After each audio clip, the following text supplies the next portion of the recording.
Hello, this is Festive Tech Calendar 2020, and today is use ID pod identity for pods, obviously, and make your SecOps happy. So there will be theoretical stuff and demonstration, and hopefully everything will work fine. Hopefully. Let's get a glimpse at the agenda first. Okay, so the agenda.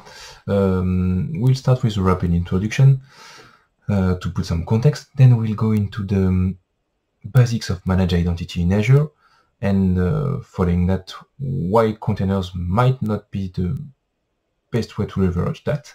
And then we'll go about Azure AD pod identity for AKS, which help us to have the best of both worlds. And after that, we'll go into the demonstration, which will articulate on first having a cluster deployed, then deploying the identity, the pod identity infrastructure, and then having an example with a specific pod with a matching identity. And then we'll follow with some conclusion. Hopefully everything will work and you will be happy, and so will I. Okay, so next, so today's speaker is me. So my name is David Frappart. I'm an MVP for Azure since 2018.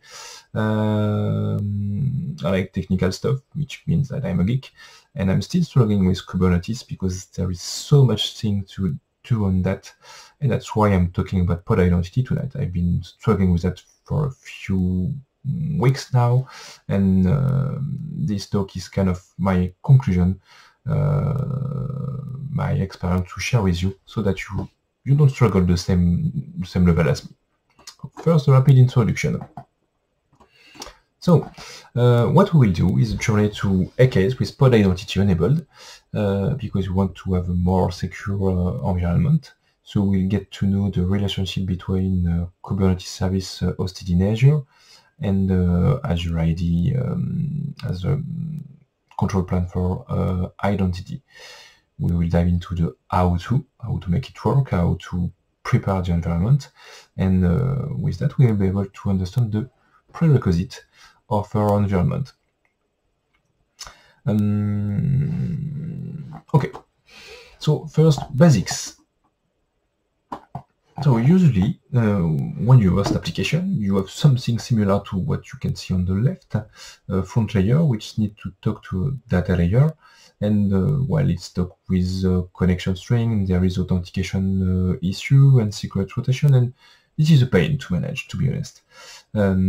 Fortunately for us, we have the managed identity in Azure. So if we take that directly from the documentation, managed identity will allow a developer, or not necessarily a developer, to have a resource, access to another resource in Azure without managing any credential.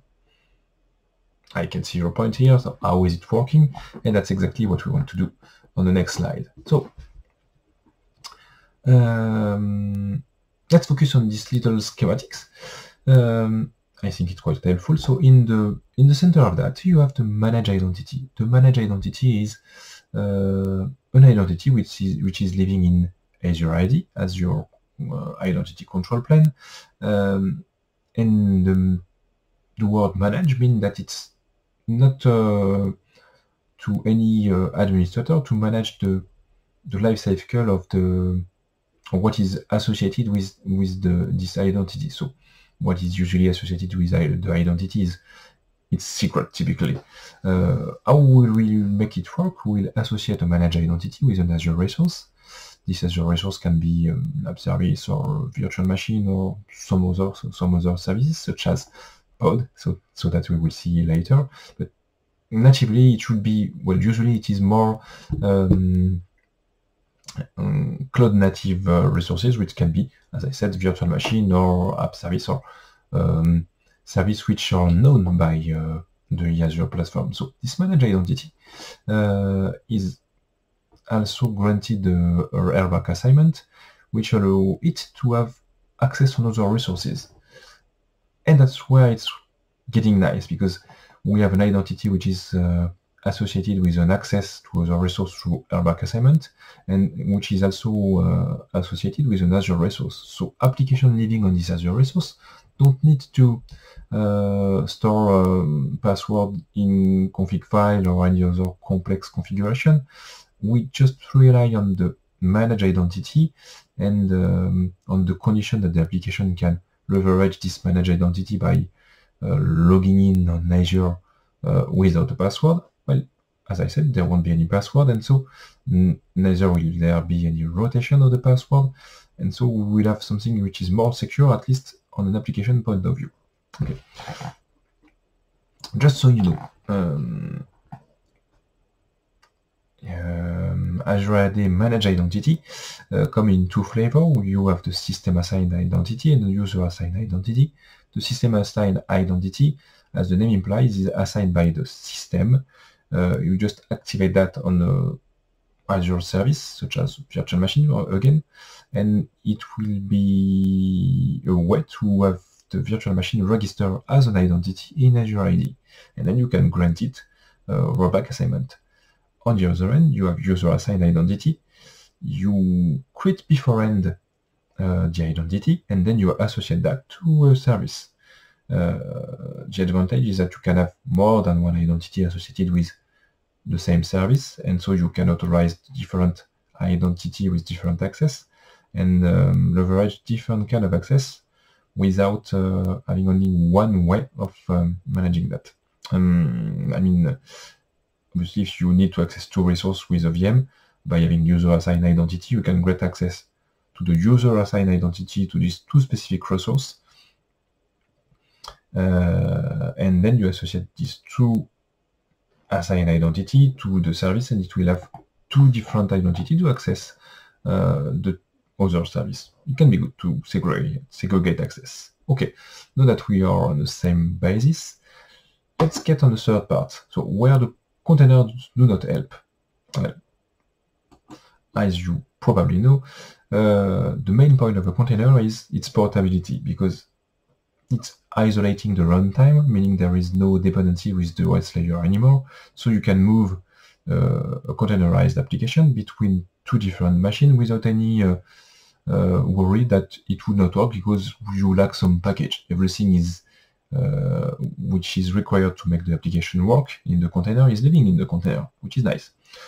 On the other end, since it's isolating the runtime, the OS has no idea of what is inside that, and if you are taking the case where it is a cloud platform, the cloud platform also has no means to know what's happening in the container.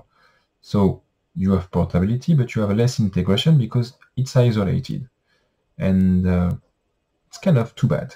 And we would like to have, well, the best of both worlds. And fortunately, you can be sure that I'm not the first one to think about that. And so we have something called Pod Identity for Azure Kubernetes Service, which aims to solve this issue for pod in Azure Kubernetes cluster.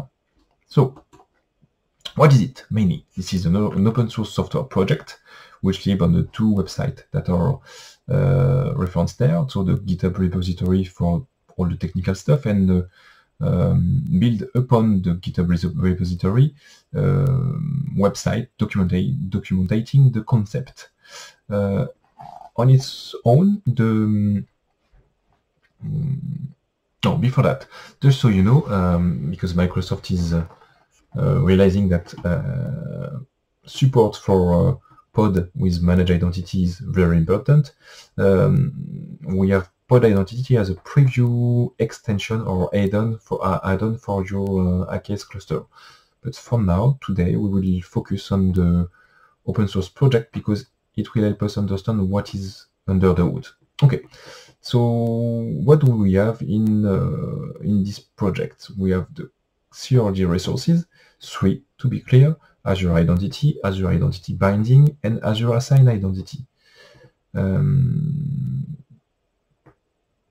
The Azure Identity is the object mapping an identity from the Azure side into Kubernetes.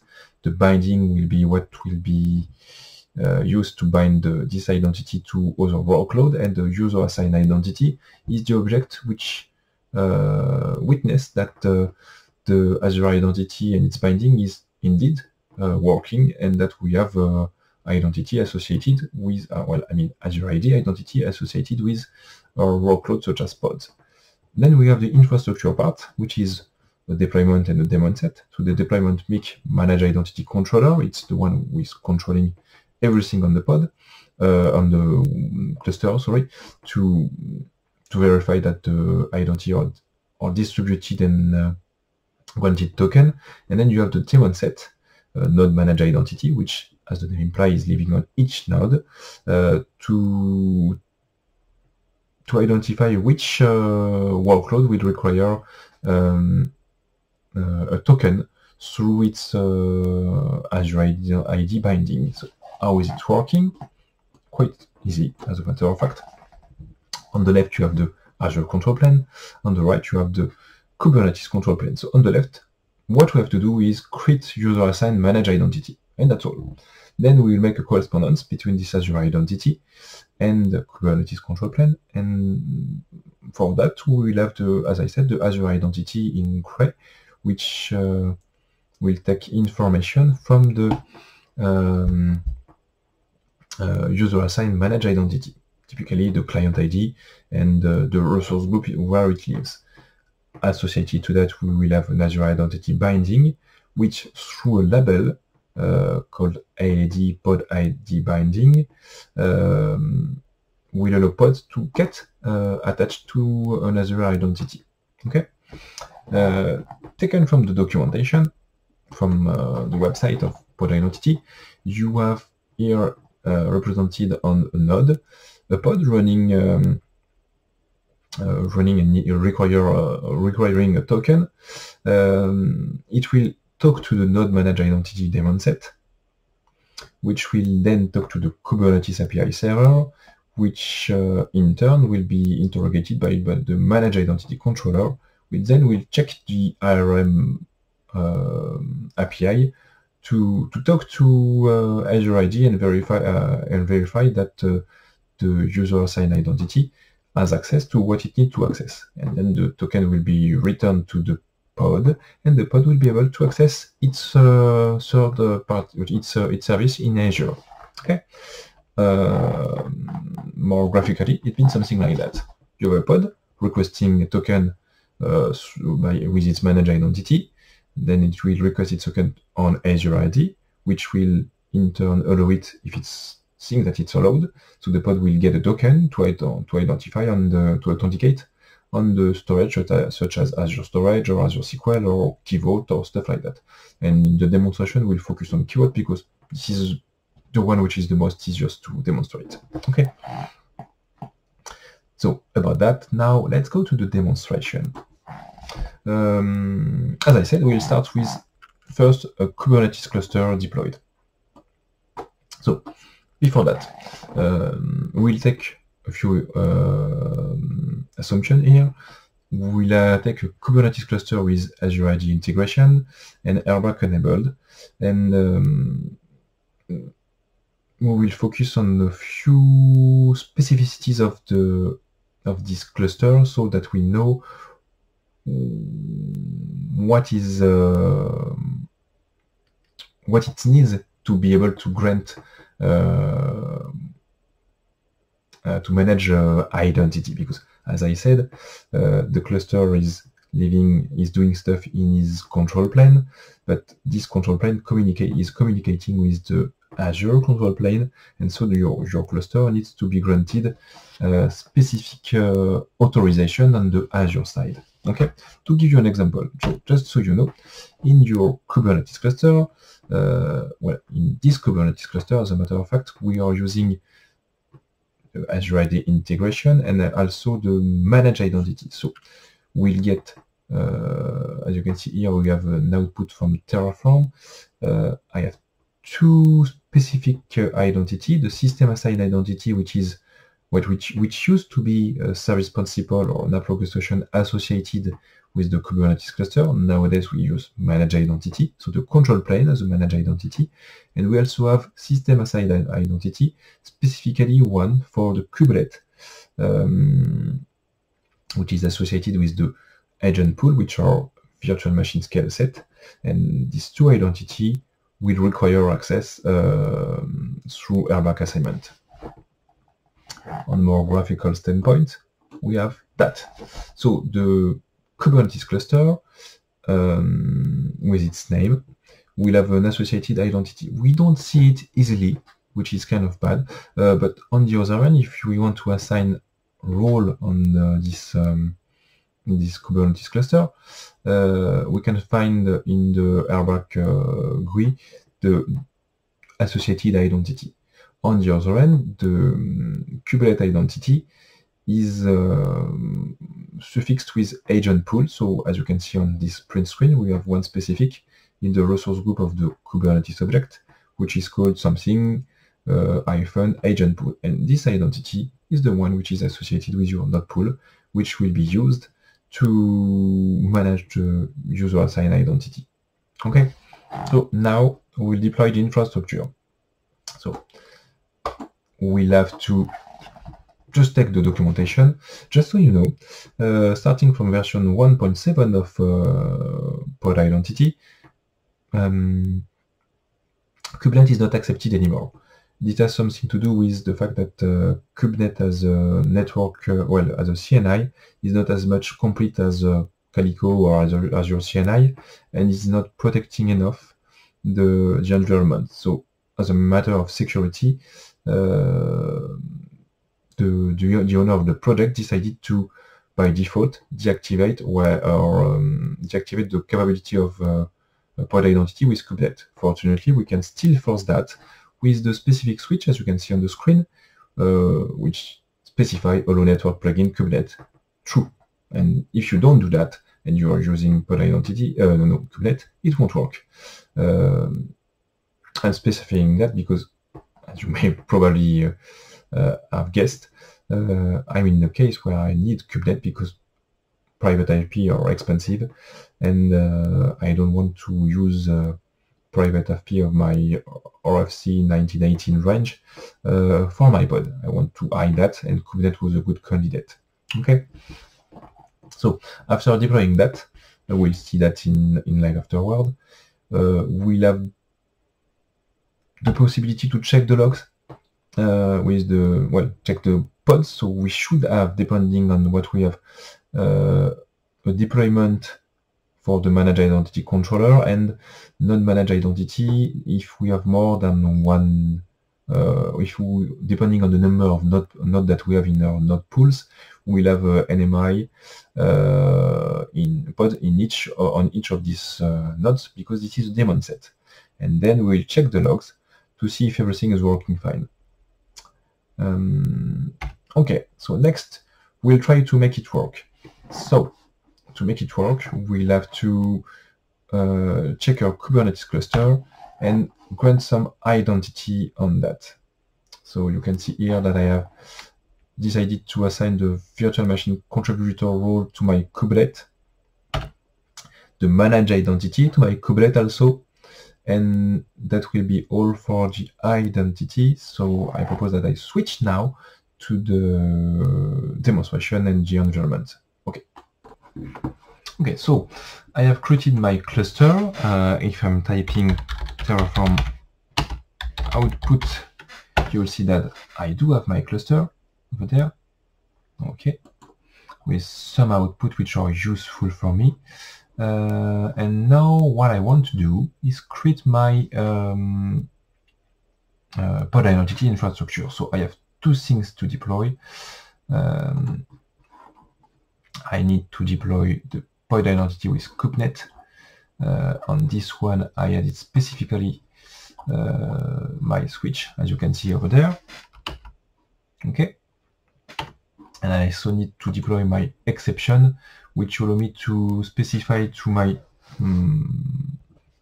managed identity controller that it should make some exception on the two following namespace, kubesystem and default.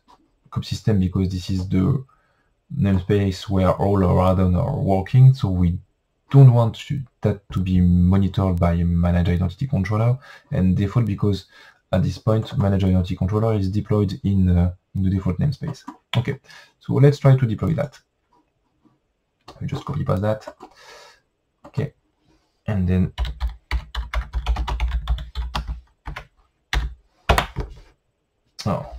I need to specify a path, obviously.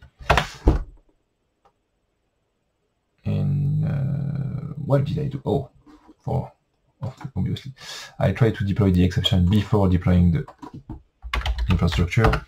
Okay, let's start again.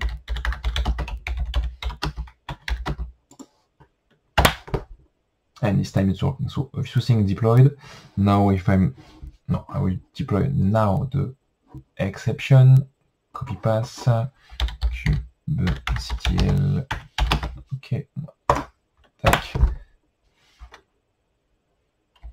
And I need to specify apply.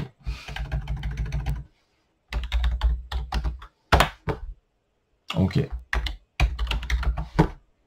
So let's check that I have everything working. I did not specify all namespace because, as I said, everything is running inside the default namespace. So what do I get here? NMI, I have 2 nodes, so well, let's verify that.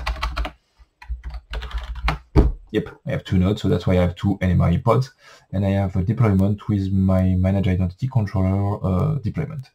If I check the logs now, kubectl get logs.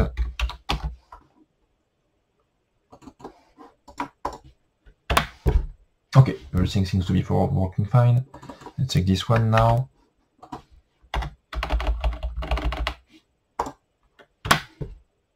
Okay, there are a few things on that. It seems that there is no error for now. So what we want to do now is to deploy some identity. So on the slide that I did not show you because I was too fast, I wanted to show you how I deploy some pod identity. So here you can see the pod identity. Oh, this is not ideal. Pod identity over there is deployed like that. So we specify Azure identity first, then we make correspondence with an existing identity, and as you can see, there is the client ID and the resource ID. So how can I get that on my own? Because I did all my Azure deployment through Terraform. I also configured that so I have the appropriate outputs. So if I do that, outputs, I do have here UA full, which is the full output of my user assigned identity. So if I check that, I can see this time that I got, so for my pod identity 4, I have a client ID DB14085. This is the value that I need to specify in my manifest for my identity, and it seems that I already did that. Okay, perfect. I can check also that the other one are done. The client ID 356251 for the pod identity 1. Okay, looks good. Okay, perfect. Now that I have done that, I will now do the pod identity binding. Let's check on that.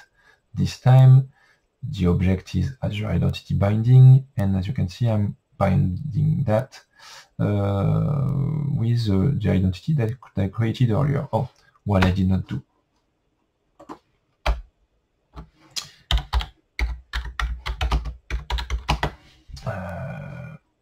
What's the name of this file? Okay.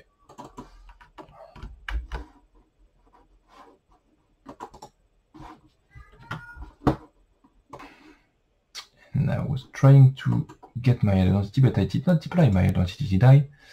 Let's do that.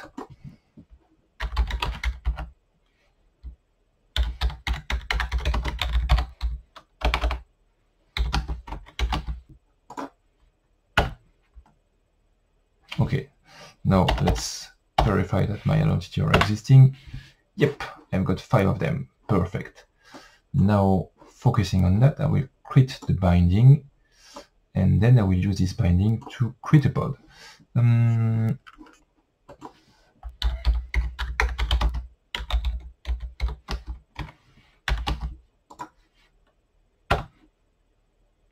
now I've created my identity. What about checking my logs again?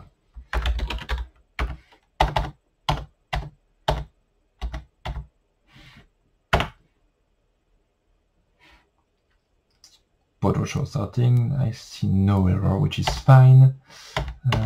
Let's check NMI. Okay, everything seems to be working fine. Just to be sure, let's check that I have the appropriate rule required to make it work, because it's very important. So, to simplify things, I granted the access to my identity on the subscription level, but this is not necessarily what you need to do. Depending on where your resources are located and what you want to give them as an access. Okay. As you can see on this one, what do I get? Let's reduce that so it's more visible. So you can see this is the user assigned manage identity. I have manage identity operator, and I also have virtual machine operator. You can also see that I granted other right to my identity, which will be made correspond to other workload in Kubernetes. Specifically, this one are granted reader and the subscription. And also, if I go over there in the resource group, I have a specific resource group with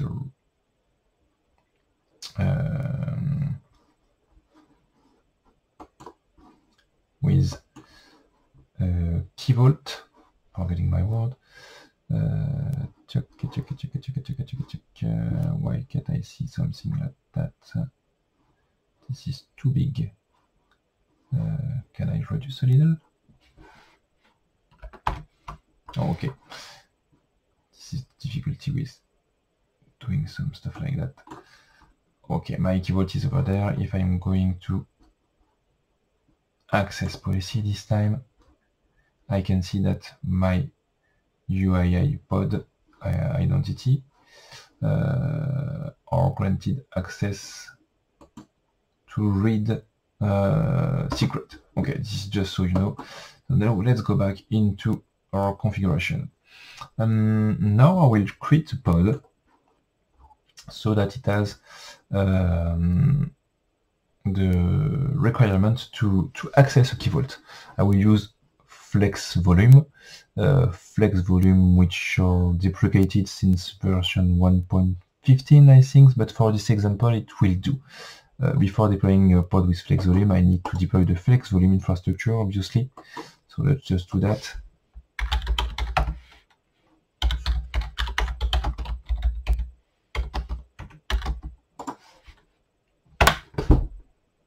Okay. Just to be sure, let's recheck my logs. Everything seems to be alright. And the logs for my manage identity controller, well, everything seems to be alright too. Okay, let's clear that. Let's get back to my example, which is over there. As I said, on this one, what I want to do is to assign an identity to my pod so it can read a secret in the Key Vault. It could be something else, but this example will do. So just to give us some configuration, you can see that here I have the infamous labels AID pod ID binding, which is referring to which is valued with its value to UAI pod 2 binding. So getting that to know, let's go back to our binding. As you can see, I have a binding which is called UAI pod 2 binding, and the selector is UAI pod 2 binding. Okay, perfect. So now that this one exists, did I check my log again? Exception. Do we have any error on that? Doesn't seem so. Okay. So now let's try to deploy the next one.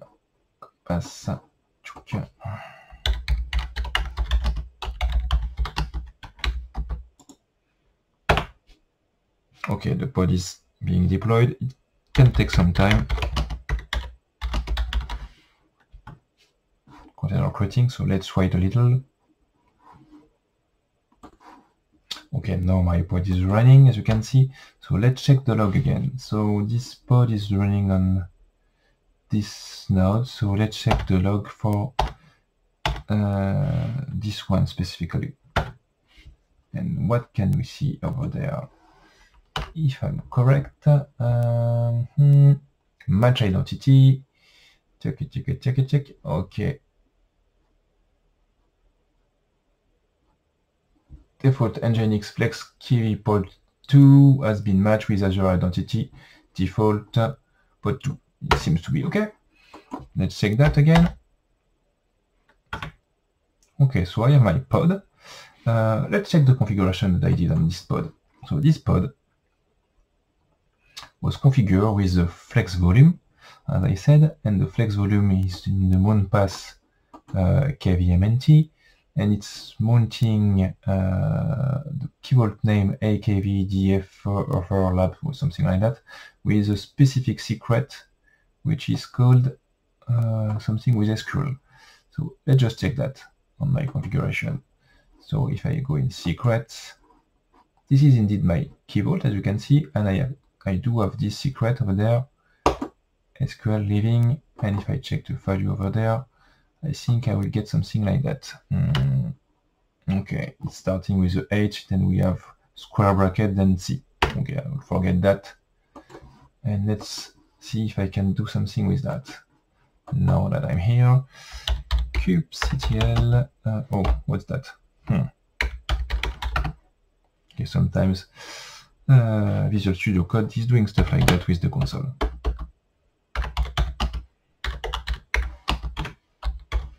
IT, oh, I forgot the name of the pod.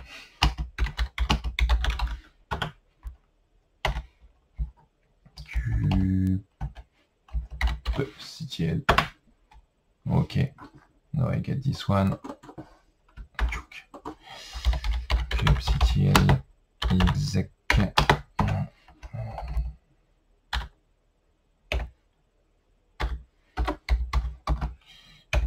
Let's start by ls kvmnt. Oh, forgot to put the name of the pod. Okay, so here I launch ls command on the mount kvmnt, and I can find my secret kvs something SQL. And now what happens if I'm doing a cat instead of ls on the specific? Oh, sorry about that.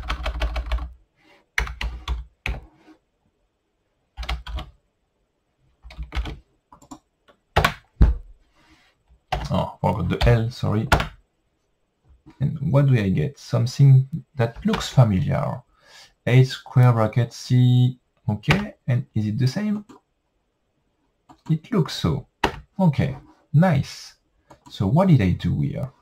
What I did is grant through a pod identity access to a pod to a specific key vault, which is exactly what I wanted to do. Nice. Okay, so back to the slide.